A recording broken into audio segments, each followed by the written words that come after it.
السلام علیکم۔ مولانا قاری حنیف رحمۃ اللہ علیہ کی تقریر شروع کرنے سے پہلے آپ سبھی سے گزارش ہے کہ آپ مولانا قاری حنیف رحمۃ اللہ علیہ کے لیے مغفرت کی دعا کریں اور اللہ تعالیٰ انہیں جنت الفردوس میں اعلیٰ سے اعلیٰ مکان نصیب فرمائے، آمین۔ وسلم نے فرمایا جمعے کا دن قیامت کی نشانی ہے۔ قیامت کا دن جس دن قائم ہوگا جمعہ ہی ہوگا۔ آج جمعہ تفریح کا دن ہے، آج جمعہ جوئے کا دن ہے، آج جمعہ شراب پینے کا دن ہے، آج جمعہ کھیل تماشا بے حیائی بدماشی کا دن لوگوں نے بنا لیا ہے۔ ایک ہمارا ماحول ہے، آپ ذرا توجہ فرمائیں۔ جمعے کے دن فلموں میں رش ہے، جمعے کے دن سینما کے ٹکٹ کا رش ہے، جمعے کے دن VCR بہت زیادہ چلتے ہیں، جمعے کے دن ٹیلی ویژن پہ بڑا رش ہوتا ہے، جمعے کے دن بدماشی ہے، جوا ہے، بے حیائی، زیادہ سے زیادہ بے حیائی جمعے کے دن ہوتی ہے۔ حالانکہ حضور کریم صلی اللہ علیہ وسلم نے فرمایا جمعے کے دن ایک گھڑی ایسی آتی ہے جو مانگو وہی ملتا ہے، جس حال میں کوئی مشغول ہوگا وہی اس کی زندگی کا مستقل ذریعہ بن جائے گا۔ کون سمجھائے تمہیں؟ کس کے اندر طاقت اور جرأت ہے کہ قوم کے دھارا پھیر سکے اور قوم کے رخ کو پھیر سکے؟ کون پھیر سکتا ہے؟ اس لیے قرآن کریم نے بار بار للکارا اور فرمایا افلم یہد لہم کم اہلکنا قبلہم من القرون، کرنے والوں، بدماشی کرنے والوں، بغیرت کمینوں، باداؤ، جب میرا قہر جوش میں آئے گا پھر ایک دو کو نہیں، پھر بستی کی بستی، ملک کے ملک اجاڑ کے رکھ دوں گا۔ افلم یہد لہم کم اہلکنا قبلہم من القرون، میں نے قرن کے قرن اجاڑ دیے، میں نے روئے زمین کے مالک اجاڑ دیے، میں نے ملکوں کے بادشاہ اجاڑ دیے، میں نے وزیر اعظم اجاڑ دیے، میں نے گورنروں سے بھیک کے ٹکڑے منگوا دیے۔ میں وہ خدا ہوں وتعز من تشاء وتذل من تشاء بیدک الخیر انک علی کل شیء قدیر۔ سارا نظام میرے ہاتھ میں ہے، تبارک الذی بیدہ الملک، برکتیں میرے پاس ہے، رحمتیں میرے پاس ہے، خیر میرے پاس ہے، بھلائی میرے پاس ہے، سلامتی کے خزانے میرے پاس ہے، امن کے خزانے میرے پاس ہے۔ وہو علی بیدہ الملک، ملک میں راج میرا، وہو علی کل شیء قدیر، ذرے ذرے پہ قبضہ میرا، پتے پتے پہ قبضہ میرا، پہاڑ کے ایک ایک کنکر پہ قبضہ میرا، سمندر کے قطرے قطرے پہ قبضہ میرا۔ تو ہوتا کون آکڑ کرنے والا؟ کرتے سوچتے نہیں ہے کہ کلام الہی ہمیں کیا بتانا چاہتا ہے۔ جناب عثمان رضی اللہ تعالیٰ عنہ فرماتے ہیں اور لوگوں میں نے ساری زندگی گزار دی، اسلام کے بعد جس دن سے میں نے کلمہ پڑھا آخری دم تک کوئی جمعہ ایسا نہیں، کوئی جمعہ ایسا نہیں گزرا اللہ کے نام پر میں نے ایک غلام خرید کے آزاد نہ کیا ہو۔ پہلے لوگ بھی جمعے کے دن درود پاک کی کثرت کرتے تھے، خیرات کیا کرتے تھے کہ 8 دن کا کفارہ ہو جائے،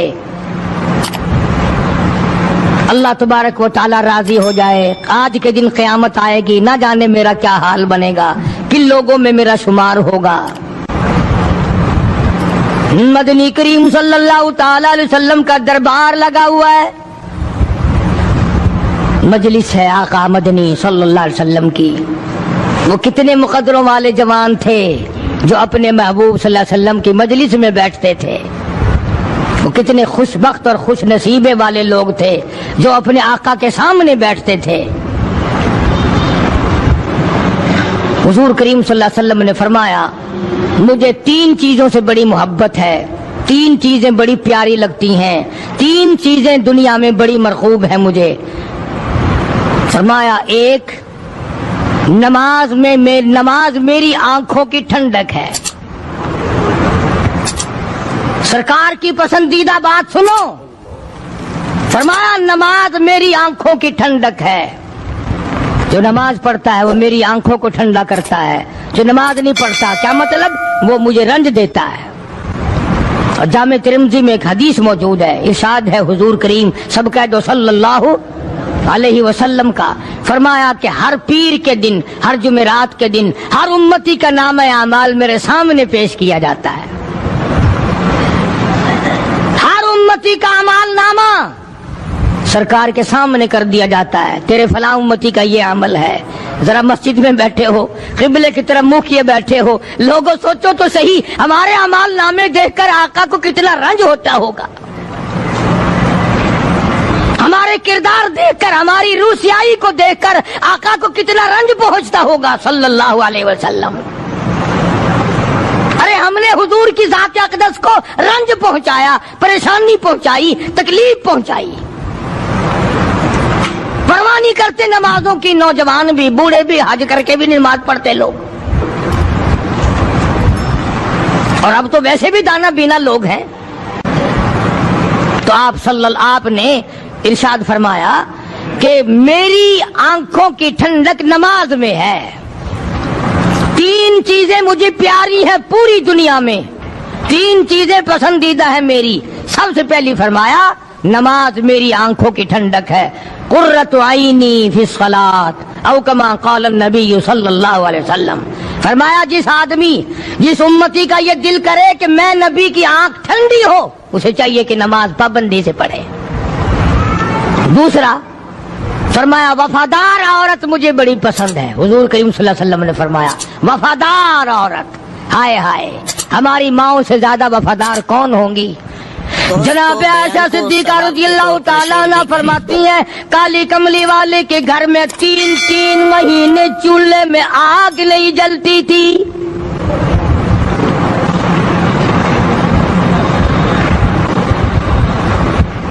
دوسروں کے واسطے ہے سیم و زر و گوہر، اور اپنا یہ حال ہے کہ چولہا ہے بجھا ہوا۔ جناب عائشہ صدیقہ رضی اللہ تعالیٰ عنہ فرماتی ہیں ہمیں 24 گھنٹے میں ایک پانی کا پیالہ اور ایک کھجور کا دانہ ملا کرتا تھا۔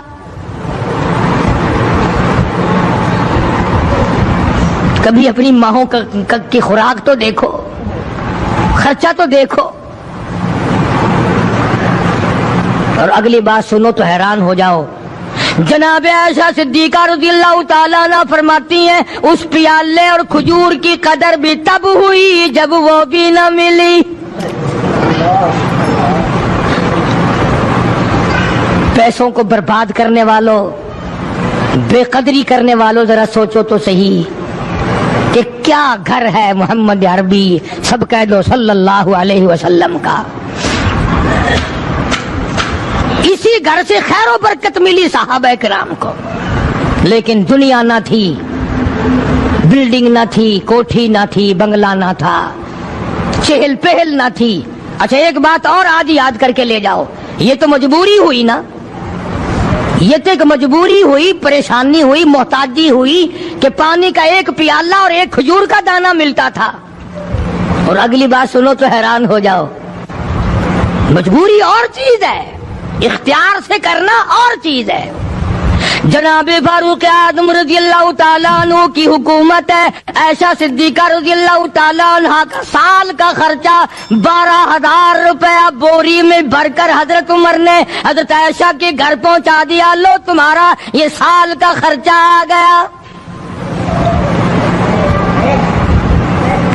سال کا خرچہ حضرت عمر رضی اللہ تعالیٰ عنہ نے جناب عائشہ صدیقہ رضی اللہ تعالیٰ عنہ کے پاس بھیجا۔ اتنا بڑا بورا بھر کر آیا۔ اللہ غنی، بجائے خوش ہونے کے، بجائے مچلنے کے، بجائے فخر کرنے کے، اپنی خادمہ سے فرمانے لگی، حضرت عائشہ خادمہ سے فرمانے لگی میں نے تو اپنے محبوب صلی اللہ علیہ وسلم کے پیٹ پہ پتھر دیکھے میں نے تو کالی کملی والے کو فاقے کرتے دیکھا. خادمہ سے فرمانے لگی اس بوری کے اور میرے درمیان میں کپڑا لٹکا دے, میری آنکھ دیکھنا گوارا نہیں کرتی, میری آنکھ دیکھنا بھی گوارا نہیں کرتی. اس نے کپڑا لٹکا دیا. اس کے بعد خادمہ سے فرمانے لگی مدینے میں اعلان کراؤ جس کو خیرات چاہیے وہ عائشہ کے دروازے سے آ کے لے جائے رضی اللہ تعالیٰ عنہا. سارے مدینے میں اعلان ہو گیا خیرات لینے والے آ جاؤ. شیئر ضرور کریں. ایک اور بات تھی اس وقت میں, ضرورت مند جاتا تھا, یہ نہیں کہ ٹیبک میں ہزاروں روپیہ پڑا ہوا پھر بھی مانگ کے کھانا ہے, جیب میں ہزاروں روپیہ پھر بھی مانگنا ہے, پلے سے نہیں کھانا. کہ جتنے بھیک مانگے ہیں نا بھیک مانگنے والے, 1 کروڑ روپیہ دے دو انشاءاللہ شام کو پھر بھی مانگے گا. اس کے مقدر میں بھیک مانگنا ہے. اسے فرمانے لگی کچھ نہیں ہے. وہ خادمہ کہنے لگی کچھ نہیں ہے. اب وہ خادمہ کہنے لگی کہ اگر 1 ٹکے کا گوشت منگوا لیتی تو تم بھی اپنا روزہ کھول لیتی گوشت سے, میں بھی کھا لیتی. کیا جواب دیا اما عائشہ صدیقہ رضی اللہ تعالیٰ عنہا نے؟ فرمانے لگی اب تانا دینے سے کیا فائدہ, تو نے اس وقت یاد کیوں نہیں دلایا؟ اس لیے میں نے یہ واقعہ سنا دیا کہ پہلی بات سن کر کے تو آپ لوگوں کے دل میں بھی یہ بات آئی ہے نا کہ جی مجبوری ہے, چوری تو وہ کرنے سے رہی بیچاری, پریشانی جو ہوئی, غربت جو ہوئی, تنگی جو ہوئی, چلو پانی کا پیالے پہ گزر کیا. اور نہیں, یہ حضرات اختیاری بھی فاقہ کرتے تھے. اب 12,000 آیا اور افطار کرنے کے لیے چھچھوا رہے, کھجور بھی نہیں. اور ہم تو خدا جانے کب کب تک کا انتظام سوچتے ہیں, پوتے پوتیوں تک کا انتظام جب تک نہ کر لیں اور اولاد در اولاد تک کا انتظام نہ کر دیں اس وقت تک ہماری تسلی تو ہوتی نہیں. اسی کو مجذوب نے بڑے عجیب طریقے سے سمجھایا, کہتا ہے کہ آنے والی کس سے ٹالی جائے گی, آنے والی کس سے ٹالی جائے گی, اور جان ٹھہری جانے والی جائے گی, روح رگ رگ سے نکالی جائے گی, تجھ پہ ایک دن خاک ڈالی جائے گی. تیرے رشتہ دار عزیز اقربا دھڑا دھڑ مٹی پھینک کے ایسے آئیں گے گویا تجھے پہچانتے بھی نہیں. بڑی بڑی عجیب باتیں کہی مجذوب علیہ رحمت نے. اللہ کی رحمت نازل ہو اس کی قبر مبارک پہ آمین کہو. کہتا ہے سب کی سب ہیں راہ روے کوئے فنا, سب چل رہے ہیں فنا کی طرف. اب یہ جو ہم لوگ بیٹھے ہیں نا خوش ہو رہے ہیں, میری 50 سال عمر ہو گئی, میری 60 سال عمر ہو گئی, میری 40 سال عمر ہو گئی, میری 30 سال کم عمر ہو گئی. اور اصل بات ہمارے دماغ میں اپنے آپ کو آخرت کے لیے جس قدر ممکن ہو سکے تیاری کریں. آج کل بڑی رات ہے, سویرے اٹھو, کم سے کم صبح و شام ہر آدمی 1 تسبیح درود شریف کی, 1 تسبیح استغفار کی اور 1 تسبیح تیسرے کلمے کی, یہ تو کم سے کم ہو ہی جائے. بکواس کرتے سو جاتے ہیں, بکواس کرتے اٹھ جاتے ہیں. بولا ہے کوئی زندگی کا معاملہ؟ اللہ سے معافی مانگتا سو جا اور معافی مانگتا اٹھ جا, خدا کی قسم اللہ کا دریائے کرم جوش میں آئے گا. تو یہ ساری چیزیں میں نے اس کے لیے عرض کی تو وقت پورا کرنے والا حساب نہیں کہ نہ جانے کس کو توبہ کی توفیق ہو جائے. کم سے کم ان 3 تسبیحوں کو ہر مرد عورت لازمی پکڑ لے.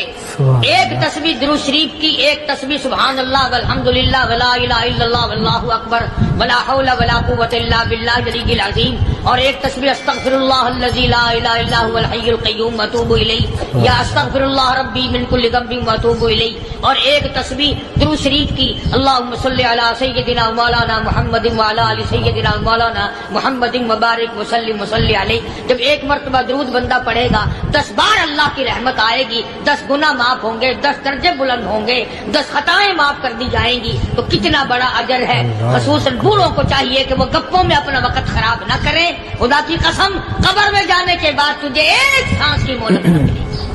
پر مجھے اس بات کا افسوس ہے کہ آپ لوگ پورا مضمون سننے کی کوشش نہیں کرتے, بلکہ بعض لوگ بالکل اخیر میں سر سے, ایک ہے جمعے کی فضیلت حاصل کرنا, ایک ہے جمعہ پڑھنا, ایک ہے سینوں لہاونا, اس میں بڑا فرق ہے.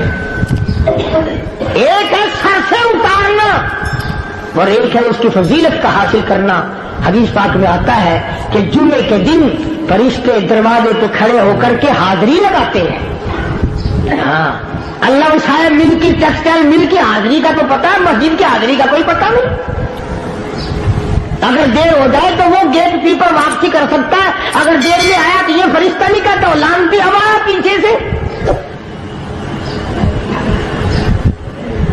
بہت مدت کی بات ہے، علامہ یوسف بن نور رحمۃ اللہ علیہ زندہ تھے، میں کراچی تھا، تو حضرت نے مجھے فرمایا کہ جمعہ ہمارے یہاں پڑھا دو اب کے۔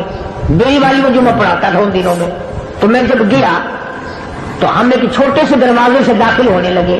ایک پٹھان کہنے لگا پرلے دروازے سے چلو، میں بھی ادھر سے جاتا ہوں۔ میں نے کہا کیوں؟ کہنے لگا فرشتہ ادھر رجسٹر لیے کھڑا ہے، تم ادھر سے گھس جاؤ گے تمہارا حاضری نہیں لگے گا۔ وہ کہنے لگا فرشتہ بڑے گیٹ پہ کھڑا ہے، ادھر چلو۔ تو کم سے کم اس پٹھان کا تو یہ عقیدہ ہے کہ فرشتہ کھڑا ہے، اور تمہارا خیال یہ ہے کہ جمعے کے دن نہ فرشتہ ہے نہ خدا ہے، کوئی بھی نہیں ہے۔ اس لیے سیرت النبی صلی اللہ علیہ وسلم کا عنوان شروع ہوگا، مفتی آؤ پورا مضمون سنو تاکہ لطف آئے، دل و دماغ بنے۔ اور عقیدہ میں نے تمہیں بتا دیا، لا الہ الا اللہ، خدا کے سوا الہ کوئی نہیں، مشکل کشا کوئی نہیں، پیدا کرنے والا کوئی نہیں، فصل میں دکان میں کارخانے میں اس کے سوا برکت دینے والا کوئی نہیں۔ اور یہ بات بتائی کس نے؟ محمد الرسول اللہ صلی اللہ علیہ وسلم، ہمارے نبی حضرت محمد الرسول اللہ صلی اللہ علیہ وسلم نے ہمیں یہ بات بتائی، خدا کے بعد خدا کوئی نہیں، مصطفیٰ کے بعد نبی کوئی نہیں، حضور صلی اللہ علیہ وسلم کے بعد کوئی کسی قسم کا جو نبوت کا دعویٰ کرے وہ کافر ہے، دجال ہے، بے ایمان ہے، وہ خنزیر سے بدتر ہے جو میرے آقا کے ختم نبوت کے تاج کو ہاتھ لگائے گا۔ فرمایا لہم قلوب لا یفقہون بہا، اللہ پاک جل شانہ فرماتے ہیں جس کا دل قرآن کریم سمجھنے کا عادی نہیں، لہم قلوب لا یفقہون بہا، جس کا دل قرآن سمجھنے کے لیے تیار نہیں، وَلَهُمْ أَعْيُنٌ لَا يُبْصِرُونَ بِهَا، جس کا کان اللہ کا قرآن سننے کے لیے تیار نہیں، أَمْ لَهُمْ آذَانٌ لَا يَسْمَعُونَ بِهَا، ام لہم آذان یسمعون بہا، جس کا کان خدا کا قرآن سننے کو تیار نہیں۔ خدائی فیصلہ سنو، اللہ کے قرآن کا فیصلہ سنو، اللہ کے کلام کا فیصلہ سنو۔ جس کا کان میرا کلام سننے کے لیے تیار نہیں، جس کو میرا قرآن سن کے مزہ نہیں آتا، جس کو میرا کلام سن کے حلاوت نہیں آتی، جس کو میرا کلام سن کے لذت نہیں آتی، جس کی روح تازی نہیں ہوتی، جس کو لطف نہیں آتا، جس کو کیف نہیں آتا، جس کو سرور نہیں آتا، جو میرا قرآن سننے کو تیار نہیں، جو میرا قرآن آنکھوں سے دیکھنے کو تیار نہیں، جو میرا قرآن سننے سمجھنے کے لیے تیار نہیں، آؤ پھر خدائی فیصلہ سنو۔ فرمایا اولئک کالانعام،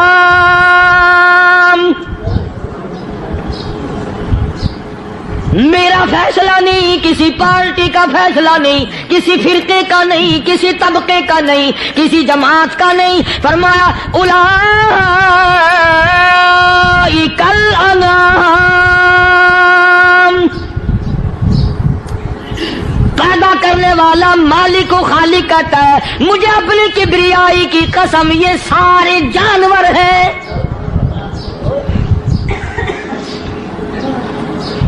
یہ سارے کے سارے جانور ہیں، یہ درندے ہیں جو ایک دوسرے کو چیر پاڑ کر کھاتے ہیں، یہ درندے ہیں جو ایک دوسرے کا خون پیتے ہیں۔ فرمایا بل ہم اضل، جانوروں سے بھی بدتر۔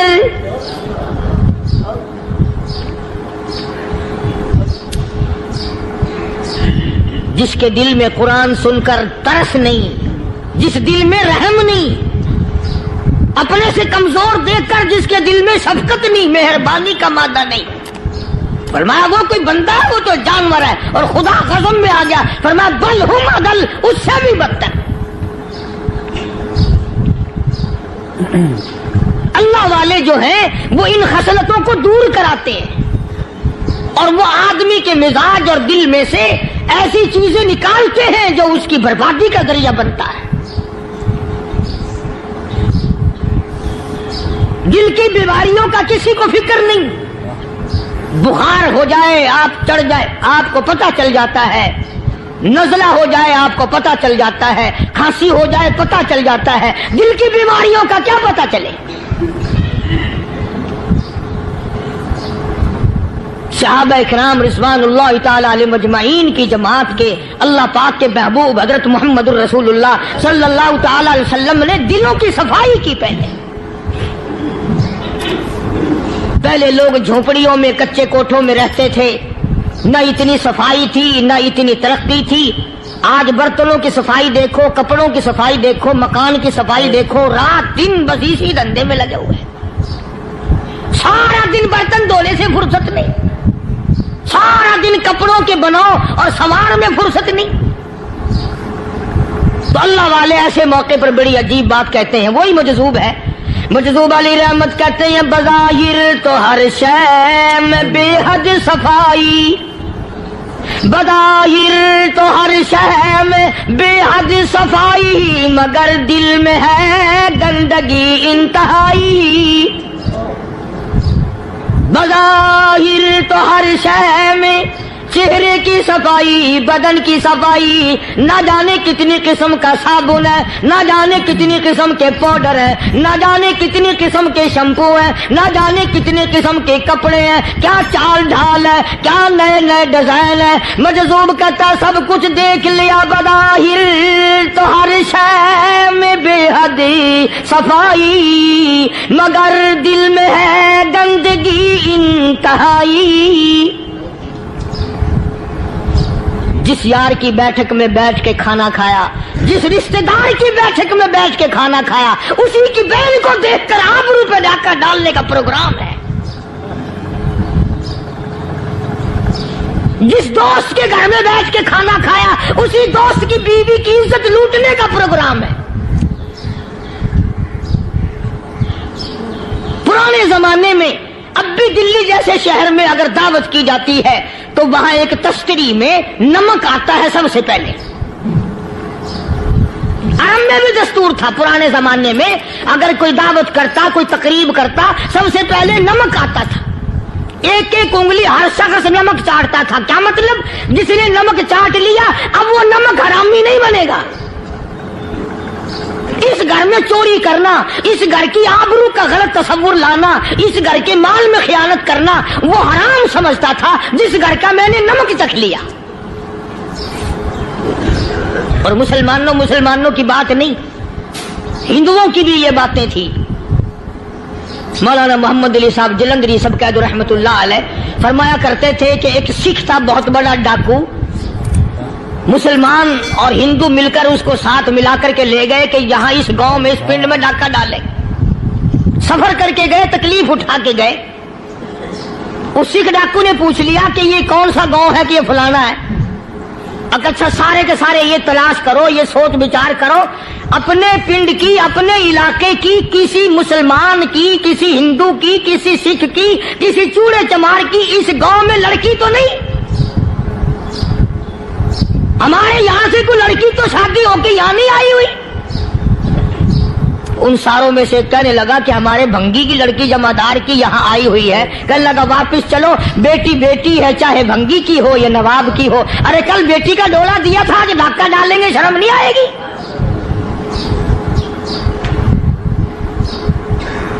آج وہ تصور کہاں چلے گئے اور ہم سب روتے پھرتے ہیں, سکون نہیں, سکون نہیں, اطمینان نہیں. ارے اطمینان آئے گا کیسے؟ ہمارے دل بے ایمان ہے, نیتیں خراب ہے, آئے گا کہاں سے؟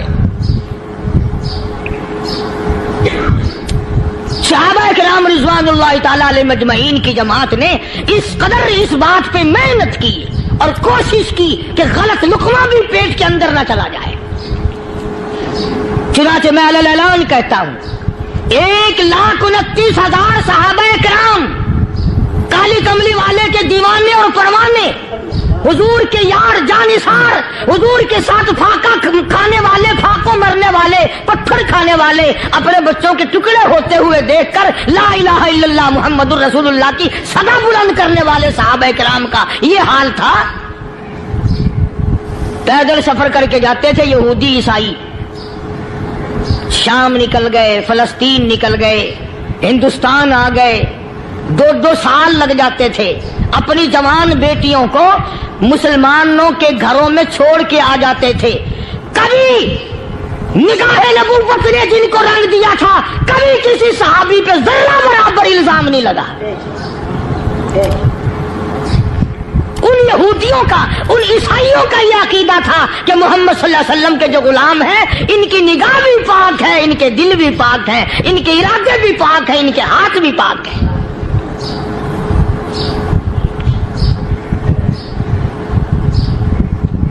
مصر کے گورنر نے, مصر کے جنرل کرنل نے خط لکھا سیدنا فاروق اعظم رضی اللہ تعالی عنہ کی خدمت میں. دور خلافت ہے حضرت فاروق اعظم کا. کیا خط لکھا کہ حضور مجھے کافی وقت گزر گیا ہے اور فلاں علاقے میں آپ کے حکم سے ہم نے جانا ہے اور راستہ صرف ایک ہے اور اس راستے میں جال بچھا دیا گیا. اب مجھے مشورہ دیں میں کیا کروں, حکم دیں مجھے. جال کیا بچھا دیا گیا کہ ہمیں پتہ چل گیا ہے عیسائیوں نے پروگرام بنایا, سینکڑوں لڑکیاں تلاش کر کر کے بڑی خوبصورت حسینہ اکٹھی کی ہیں, ان کو گانے بجانے کی ٹریننگ دی ہے, ان کو اچھی اچھی آوازوں والی لڑکیاں ڈھونڈ کے لائے ہیں اور انہوں نے یہ پروگرام بنایا کہ جب مسلمانوں کی فوج اس گلی سے گزرے گی ان کوٹوں کے اوپر چڑھ کے گانا بجانا کریں گے تاکہ ان کے دل میں بدماشی آئے اور ان کا بیڑا غرق ہو.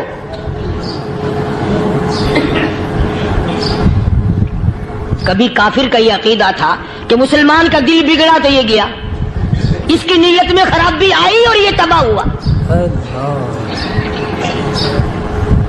جناب فاروق اعظم رضی اللہ تعالیٰ عنہ نے اسے یہ خط نہیں لکھا کہ تو قرآن پڑھا کر, تو نفل پڑھا کر.